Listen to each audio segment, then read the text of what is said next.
సొంత బ్రదర్ లేకపోయినా నాకు అన్న తమ్ముడు లేని లోటు తీర్చాడు. తను చూపించే కేర్, ప్రేమ, అభిమానం నాకు ఒక బ్రదర్ ఉన్నారు అని ధైర్యంగా ఉంటుంది. ఒక తల్లి బిడ్డలం కాకపోయినా ఈ జన్మకి నాకు దేవుడిచ్చిన బ్రదర్వి నువ్వే. నువ్వు నా లైఫ్ లోకి వచ్చినందుకు నేను చాలా అదృష్టంగా ఫీల్ అవుతున్నా అని మనకి దేవుడిచ్చిన బ్రదర్ కి మనం చెప్పాలి అనుకుంటాం. మీ బ్రదర్ ఫ్రమ్ అనదర్ మదర్ కి ఈ రీల్ షేర్ చేసి నా లైఫ్ లోకి వచ్చినందుకు థ్యాంక్స్ అని చెప్పండి.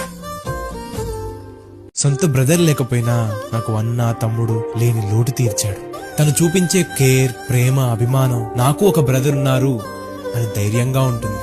ఒక తల్లి బిడ్డలం కాకపోయినా ఈ జన్మకి నాకు దేవుడిచ్చిన బ్రదర్వి నువ్వే. నువ్వు నా లైఫ్ లోకి వచ్చినందుకు నేను చాలా అదృష్టంగా ఫీల్ అవుతున్నా అని మనకి దేవుడిచ్చిన బ్రదర్ కి మనం చెప్పాలి అనుకుంటాం. మీ బ్రదర్ ఫ్రమ్ అనదర్ మదర్ కి ఈ రీల్ షేర్ చేసి నా లైఫ్ లోకి వచ్చినందుకు థ్యాంక్స్ అని చెప్పండి.